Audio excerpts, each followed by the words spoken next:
Good evening. I'm Enary Darklore, and welcome to our eighth episode from Venezuela. And this is the legend of El Silbón, or the Whistler.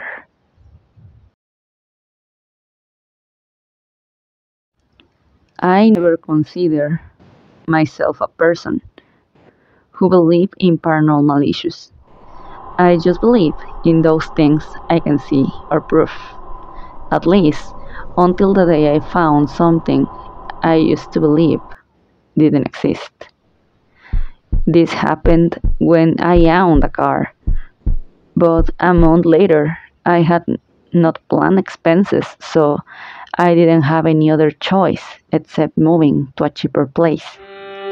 I found a very comfortable apartment. It was smaller than my previous apartment. One night, when I excited from work, was due to arrive home I heard a whistle.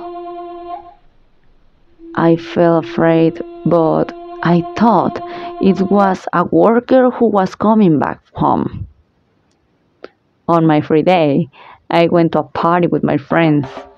A friend who lived far away asked me to stay the night at my place. I didn't see it as a bad idea. Then we listened to a whistle, such as calling someone. Suddenly, my friend said, "Would it be the Whistler?" The Whistler? Yeah. Don't you realize that is here very close? That's true. So what? Is he far away? Isn't he? Yeah, he is. The Whistler was a guy who is suffering from killing his father. He carries him in a bag, which always carries with. He couldn't be idle while his father was abusing his wife. He hit him and killed him. Once, his grandpa realized about it, sending him to be hit with a whip, spreading chili on his boots, and making him run for his life. Then, dogs started chasing him, and then he was never seen alive again.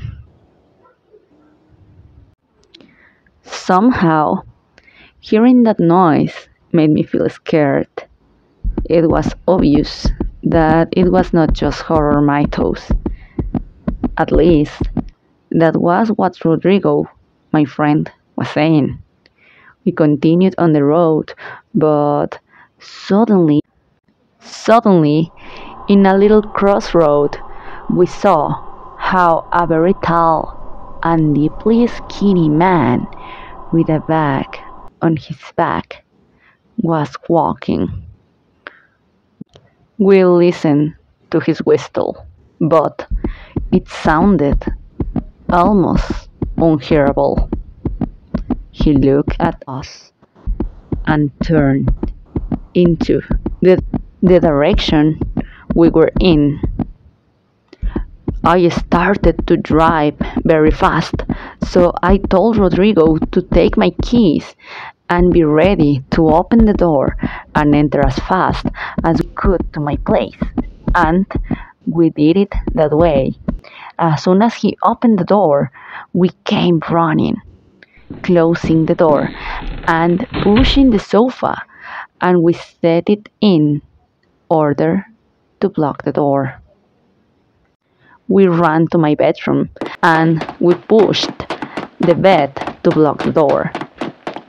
We still hear the whistle, but very far away, almost as a whisper. We cover ourselves with a blanket and with a stick and some kitchen knives as guns. Then, tiredness and sleep could more than us. Sleep was more powerful than our fear, and At a certain point, we fell asleep, and when we woke up, we were happy not to be injured. We saw scratches on the door, so certainly we felt lucky to stay alive.